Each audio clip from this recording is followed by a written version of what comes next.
Hi guys, today I have something very interesting for you in store. I got this crazy idea to make a video which I compare the brand new touring car from X-Ray, the X4, to one of the very first touring cars that X-Ray released in about 20 years ago, the T1 Evo 2. And I'm quickly gonna tell you a fun story because the very first X-Ray car that I owned, that I drove, was the T1 Evo 2 with the C-hub suspension, the one that's sitting right here. If you're familiar with the cars from that era, you'll know that this one was a bit special. It came with two types of suspensions included in the kit. And X-Ray was very new at the time. The brand had only been around for a couple of years, and I got a sponsorship from the Swedish distributor at the time. And I got help from my dad and from Andreas Myberg, my longtime friend, and back then he was an X-Ray team driver. He helped me to build the car, but I don't have that car anymore. This car right here is borrowed from Mr. José Cordeiro, a Lisbon local, which he was very kind to borrow me a brand new car in box, which was sort of half built. So I finished building it, put it together, I put some modern electronics in it, and I got the idea to try this car on the track to see how it handles and how it compares to the X4. What does 20 years of development look like? Not only on the track, but what does it look like technically when you compare these two cars? So I'm gonna take a look in closer detail to show you the main differences. And I think this can be a really interesting comparison to see how far we've come, not only from X-Ray's side, but in general with touring cars in the last 20 years. So sit back and enjoy. So technically, how do these cars differ from each other? As you can see, the design is fundamentally different. It's changed a lot over the course of 20 years. But this car still has a C-hub suspension, which we used up until recently on the T4. So that kind of suspension has stayed for a long time. Everything has been developed over the years. The CG has been made a lot lower, shocks have been made shorter, etc., etc. I mean, you can see how crazy long the shocks are on this car. I mean, they almost look like off-road shocks. Same in the front, crazy long shocks. And in fact, I couldn't even mount a modern body shell on this car because of how high the front shock tower is. So I had to mount a old Alfa Romeo 2.0 body shell, which looked like this from Protoform, which is a very beautiful body shell. It's the type of body shell that we used back in the day. It's worth mentioning that this body shell is also around 35 grams heavier than the Twister body shell that I have on my X4. So that's another thing to take into account when we compare the handling on the track. So crazy high CG, obviously spur gear is very high here, and the car has a solid axle in the front, which we typically didn't run at the time. We used one-ways back then. And solid axles were only introduced a few years later, basically when we had already changed to another platform. So that was an option part at the time, which we never really used. The car has a ball diff in the rear, which I rebuilt. I made it super tight so it cannot slip to be able to handle the power of the modified motor. And I was surprised actually that the ball diff survived the three or four runs that I made with the car, and it was perfectly fine. It didn't slip and it was fine. No problems at all.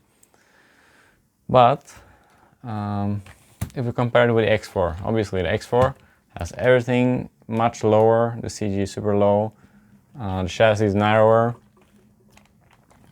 The car is lighter than the T1. It's worth mentioning that back then we used completely different rules. So the weight limit was 1500 grams instead of 1320, which we use today. But I built this car to have the exact same weight as the X4. So it's also 1320 grams. And I had to add a bit of weight to it to keep it up to 1320 grams of weight. And I ended up using a shorty pack instead of the long pack, which I use in this car, because the long pack wouldn't fit in between the bulkheads here. So I had no good option to to make the correct weight balance with the long battery pack in this car, hence why I decided to use the shorty pack. So I added a steel battery plate underneath the shorty pack, and I added some weight here in the back. Actually, back then when we used sub-C cells, the nickel metal hydride cells, we used to run 3 cells on each side in the back, which was referred to as a saddle pack. So we used to run these battery cells all over here in the back, and the electronics in the front. And yeah, actually the weight balance is very similar to how we originally ran this car back then. But as you can see, the chassis has all these slots in it for the battery, so you had many options to change the weight balance to whichever way you wanted. So basically this car had a huge amount of tuning options out of the box. It came with 2 types of suspension, as I mentioned earlier. It came with a pivot ball suspension as well as the C-hub suspension, and basically it was a state-of-the-art, super cool touring car at the time, which I was very happy to run it. I mean, it was one of my first cars, but it was a blast to drive and it drove really well. And of course, the X-ray quality has been seen all throughout the year, so it was a very strong car already back then, and with a lot of parts, actually all the parts made in Europe already. And 20 years of development looks like this. Actually pretty crazy how far we've come. And yeah, I'm gonna take these cars to the track, drive them, see how they feel. I'm gonna put fresh tires on both cars and drive them under the same condition to give a fair comparison when it comes to comparing the lap time. So I'm very curious to see the result. Let's move on. Let's go to the track. Okay, so I'm here in Monsanto. My home track in Lisbon. Is a beautiful sunny day, so a great opportunity to do this little experiment that I had in mind to compare the X4 and the T1. So I've been running both cars a little bit today just to get a feel for how they work, and I'm gonna film 2 runs, one with each car, and select the best few laps from each car, and I'm gonna show you so you can see the difference on the track in terms of handling and what the cars are doing. I mean, the feeling is radically different, obviously, between the cars, but I'm actually surprised of how good the T1 felt. But I'm gonna talk a bit more about that in the summary at the end of the video. So you can take a look here at my pit. I have both cars sitting here. This is the X4 and the T1, and they're ready to do a couple more runs before we finish up here.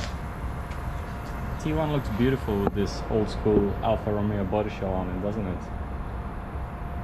Even has these old school X-ray stickers on it. Okay, let's take these cars for some runs and record a few laps.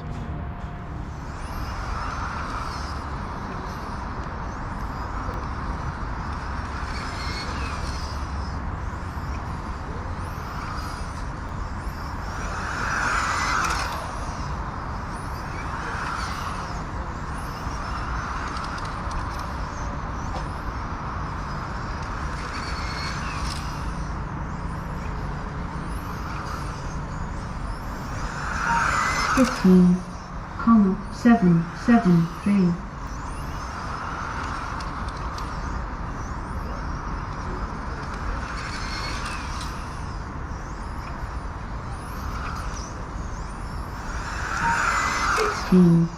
Comma 024.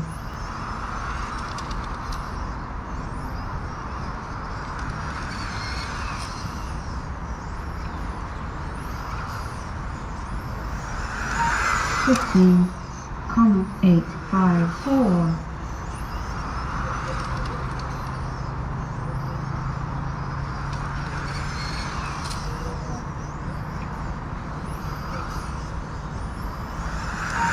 15,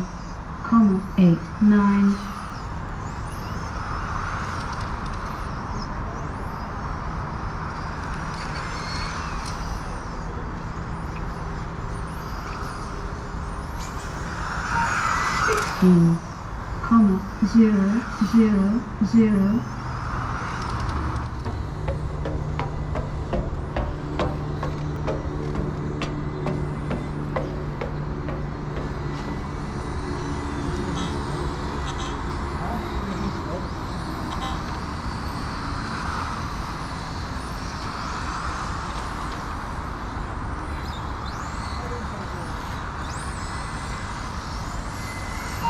24,257.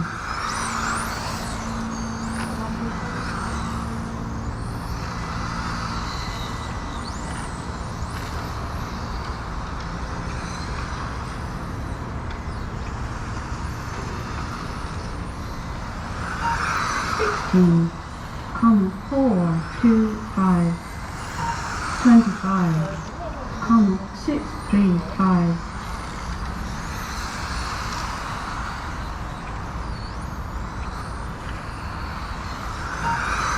16,607.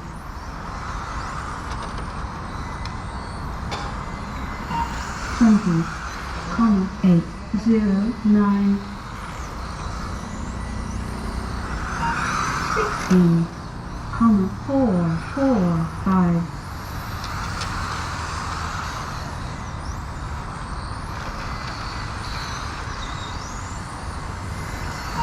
20,359. 16,314.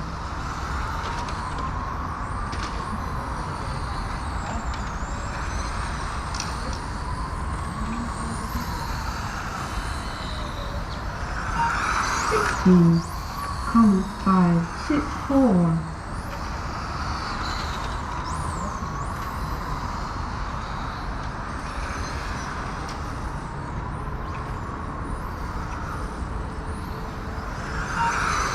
16,388.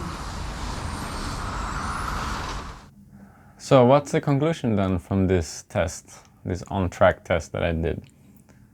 As you could see on the video, the difference in lap time was only 0.6 on the best lap and around 0.5 or 0.6 on the average lap throughout the run. So actually it's less than I expected. I said to myself before the test that I was expecting probably a second or so in difference in lap time. But I think the difference was smaller than you could expect for a couple of reasons. For example, the grip was quite low.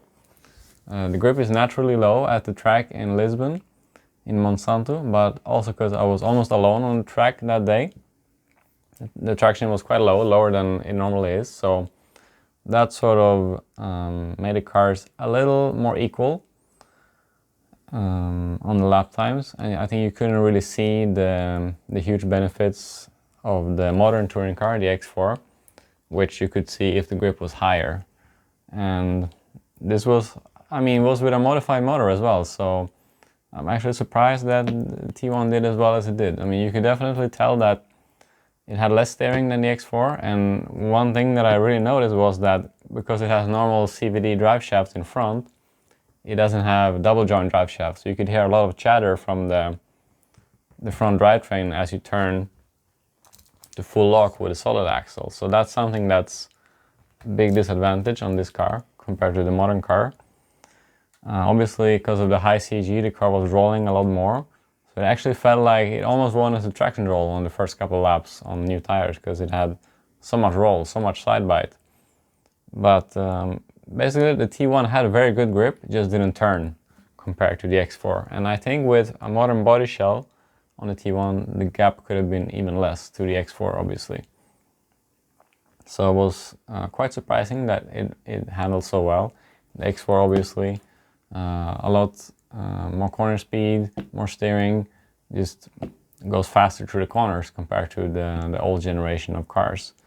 And it's easier to control, more predictable. The car drives more to where you want it to drive, basically. And that's the best way that I can describe it. But it was interesting to try an old car with modern electronics to see how it really handles. And yeah, I hope that you found this video interesting and that you could see the big difference that's been made over the years with development. And yeah, that's it. Thank you for watching.